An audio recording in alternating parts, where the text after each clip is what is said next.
नमस्कार, आप सभी का मेरे चैनल में स्वागत है। आज हम लोग बिंझिया जनजाति जो झारखंड लोक सेवा आयोग के द्वारा आयोजित होने वाली परीक्षा तथा JSSC के द्वारा होने वाली आयोजित परीक्षा में पूछी जाती है, तो ये बिंझिया जनजाति का पहले हम लोग यहाँ पर इतिहास देखेंगे। इसके बाद इसकी शासन व्यवस्था भी देखते हैं। झारखंड में कुल 32 जनजातियां पाई जाती हैं। उन्हीं 32 जनजातियों में से एक जनजाति का नाम है बिंझिया जनजाति। इसका नाम क्या है? बिंझिया। ऐसे बिंझिया जनजाति, ठीक है। इनका प्रजाति जो है प्रोटो ऑस्ट्रेलॉयड ग्रुप का है, मतलब प्रोटो ऑस्ट्रेलॉयड समूह के ये लोग हैं। इनका मूल निवास कहां था? उड़ीसा और मध्य प्रदेश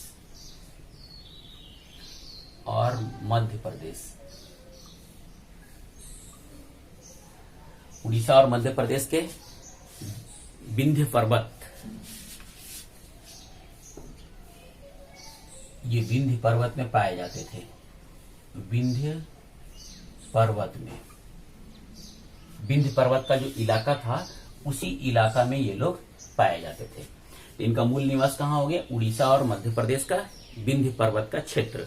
वहीं से ये लोग आकर के झारखंड में बसे हैं। तो ये विंध्य पर्वत के क्षेत्र में रहते थे, इसलिए इनको विंध्यवासी भी कहा जाता है। इनको विंध्यवासी भी कहते हैं। विंध्यवासी, इनको हम लोग विंध्यवासी भी कहते हैं। किसको? बिंझिया जनजाति को। क्यों कहते हैं? क्योंकि ये लोग उड़ीसा और मध्य प्रदेश के विंध्य पर्वत के क्षेत्रों में ये लोग पहले निवास करते थे। वहां से आकर के झारखंड में ये लोग बसे। कहां पे बसे? तो रांची, गुमला,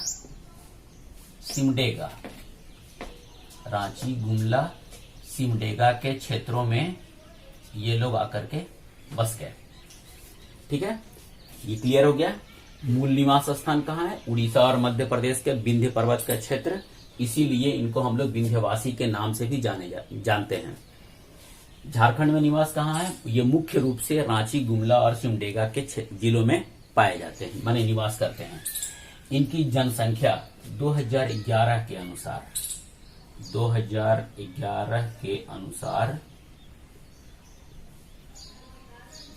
14,404 है।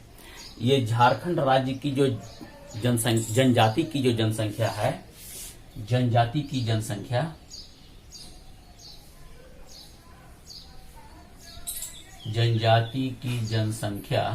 ये जितना भी है उसका ये कितना है? 0.17% है। टोटल जनजाति की, टोटल ट्राइब की जो जनसंख्या हमारे झारखंड में है उसका ये 0.17% है। और इसका जनसंख्या कितना है? 14,404। ये अपने आप को, ये बिंझिया जनजाति के लोग जो हैं, ये अपने आप को क्षत्रिय भी कहते हैं। ये लोग क्षत्रिय भी कहते हैं अपने आप को। और कौन कहता था? ये बथुड़ी जनजाति के लोग भी, हम लोग ये पढ़ लिए हैं, बथुड़ी जनजाति के लोग भी अपने आप को क्षत्रिय ही कहते हैं कि हम लोग क्षत्रिय हैं। क्षत्रिय से अपना नाता रिश्ता जोड़ते हैं। उसी तरीका से बिंझिया जनजाति के लोग भी अपने आप को क्षत्रिय कहते हैं और क्षत्रियों से रिश्ता कायम करते हैं। बिंझिया जनजाति में कई गोत्र पाए जाते हैं, मतलब इनमें गोत्र प्रथा प्रचलित है। कौन कौन से गोत्र होते हैं? कुलमर्थी, नाग, डुडुल, कांसी, भैरव, कश्यप, कौशिक, अग्निहोत्री, करटाहा, मांझी, साहुल, प्रधान आदि इनके प्रमुख गोत्र हैं। तो ये भी क्लियर हो गया कि इनमें इनके गोत्र होते हैं। और इनमें बहिर्गोत्रीय विवाह प्रथा प्रचलित है। बहिर्गोत्रीय विवाह प्रथा प्रचलित है। इनके यहाँ जो शादी जो होती है वो, इनके विवाह, इनमें कुछ जो इम्पोर्टेंट जो विवाह हैं वो हम लोग देखें। पहला है आयोजित विवाह। ये आयोजित विवाह में का मतलब हो गया ये वधु मूल्य। इसको हम लोग वधु मूल्य को डाली कटाही के नाम से भी जानते हैं। ये लोग जो बिंझिया जनजाति के लोग थे, इनमें आयोजित विवाह होती थी, जिसे वधु मूल्य भी कहा जाता था और डाली कटाही के नाम से भी जाना जाता था। इसके बाद है दूसरा विवाह गुलैची इसके बाद गोलट, ढुकू, सगी संग, ये इंपॉर्टेंट विवाह है। तो सबसे पहला क्वेश्चन कि बहिर्गोत्रीय विवाह प्रथा प्रचलित थी या नहीं, तो लिखेंगे थी। आयोजित विवाह या वधु मूल्य इनमें प्रचलित थी या नहीं, तो वधु मूल्य या आयोजित विवाह। जब आयोजित विवाह होता था तो वधु मूल्य दिया जाता था, और इसी को वधु मूल्य को डाली कटाही के नाम से भी जाना जाता था। जैसे दूसरे जनजातियों में हम लोग देखे हैं कि उनका युवा गृह होता था, इनके यहाँ युवा गृह नहीं होता था। इनका पेशा क्या था?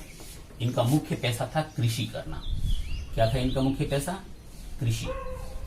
साथ में ये लोग मजदूरी का भी काम करते थे, मतलब वो सहायक पेशा था। सहायक पेशा इनका मजदूरी करना भी था। इनके यहाँ मुख्य भोजन क्या क्या था? तो चावल, दाल, और ये लोग दूध भी पीते थे। ये लोग के यहाँ हड़िया वर्जित था। इनके यहाँ हड़िया ये वर्जित था, मतलब इसको एकदम मना किया गया था कि ये इनके यहाँ नहीं चलेगा। ठीक है, ये हड़िया वर्जित था। इसके बाद हम लोग देखेंगे इनके यहाँ तुलसी का जो पौधा होता है उसका ये लोग पूजा करते थे। तुलसी का पौधा का ये लोग पूजा करते थे। इनके यहाँ जो धार्मिक कार्य संपन्न कराता था उसको बैगा कहा जाता था। धार्मिक कार्य जो संपन्न कराता था उसको बैगा बोलते थे हम लोग। धार्मिक कार्य कौन कराता था? बैगा। ये लोग कौन कौन सी देवी की पूजा करते थे? विंध्यवासिनी देवी, चरडी देवी और ग्राम्य देवी, यही 3 की पूजा करते थे। तुलसी का पौधा का ये लोग पूजा करते थे। तुलसी के पौधा को ये लोग पूजनीय मानते थे। और इनके यहाँ धार्मिक कार्य कौन कराता था? बैगा। अब हम लोग यहाँ पर विंध्या जनजाति की शासन व्यवस्था के बारे में जानते हैं। विंध्या जनजाति की जो शासन व्यवस्था है ये बहुत ज्यादा टिपिकल नहीं है। इनका जो गांव होता है उस गांव में जाति पंचायत होता है। जाति पंचायत के 2 हेड होते हैं। जाति पंचायत का 2 हेड होता है जिसको मादी और दादी के नाम से जानता है। ये लोग दोनों क्या हैं? ये दोनों हेड हैं। इस जाति पंचायत में जातीय मामलों का निपटारा किया जाता है। जातीय मामलों का निपटारा।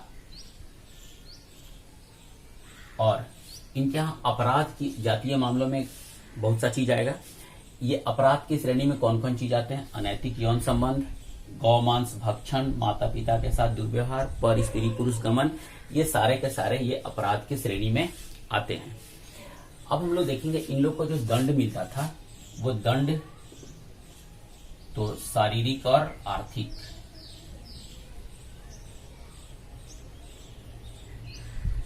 शारीरिक और आर्थिक दंड दिया जाता था। इसके बाद दंड हो गया, शारीरिक और आर्थिक दंड दिया जाता था। ये जो था गौमांस भक्षण, गौमांस भक्षण में इनको जो दंड मिलता था इसको समाज से बहिष्कृत कर दिया जाता था। गौमांस भक्षण में समाज से बहिष्कृत, निकाल दिया जाता था, बहिष्कृत कर दिया जाता था। ये किस चीज के लिए था? ये सजा था गौमांस में, गौमांस भक्षण के लिए था। और इनको फिर वापस, इनको समाज में फिर से इनको मिलाया नहीं जाता था। कुछ चीज में ये लोग कुछ भोज भात करने के बाद ये लोग कुछ सजा ऐसा होता था, यदि समाज से बहिष्कृत कर दिया गया है तो कुछ भोज भात करने के बाद इनको वापस अपने समाज में मिला दिया जाता था। लेकिन ये गौमांस भक्षण ऐसा अपराध था जिसमें इनको समाज से बहिष्कृत कर दिया जाता था, फिर इनको समाज में मिलाना असंभव था। कुछ अपराध ऐसा था जिसके लिए इन लोग को भोज करना पड़ता था। पूरे समाज को कुछ अपराध के लिए दंड जो दिया जाता था वो कुछ अपराध के लिए था। कुछ अपराध के लिए क्या किया जाता था? भोज देना पड़ता था, भोज देना पड़ता था। इसके बाद उनको जो दूसरे जो जिसको जो दूसरा गुट होता था, जिसको हानि हुआ होता था, उसको प्रतिपूर्ति भत्ता दिया जाता था। प्रतिपूर्ति भत्ता, या हम लोग उसको क्षतिपूर्ति भी बोल सकते हैं। उनको जो हानि हुई है उसको भी ये लोग पूरा करते थे। जैसे इनका जातीय पंचायत था ना, उसी तरीका से इनका एक प्रतिनिधि समिति होता था।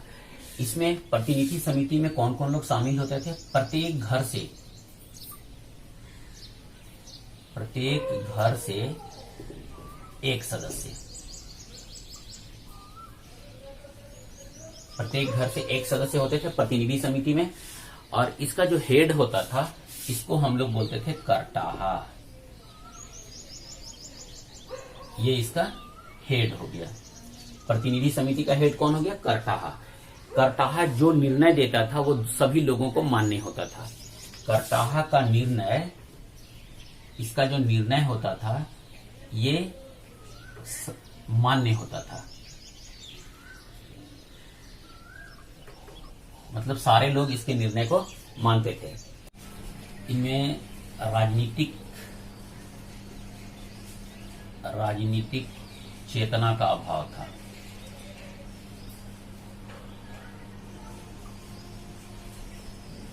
इनमें राजनीतिक चेतना का अभाव था, राजनीतिक जागरूकता का अभाव था।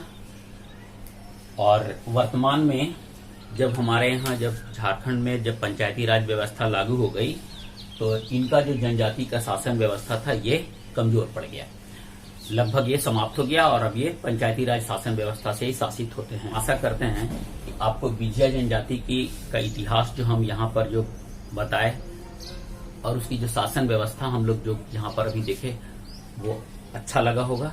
यदि अच्छा लगा होगा तो प्लीज लाइक और शेयर जरूर कीजिएगा। और यदि आप मेरे चैनल पर नए हैं तो प्लीज मेरे चैनल को सब्सक्राइब जरूर कीजिएगा, ताकि हम जो नया वीडियो डालें वो आपके पास उसकी सूचना चली जाए। इसलिए मेरे चैनल को सब्सक्राइब जरूर कीजिएगा। पूरा वीडियो देखने के लिए बहुत बहुत धन्यवाद।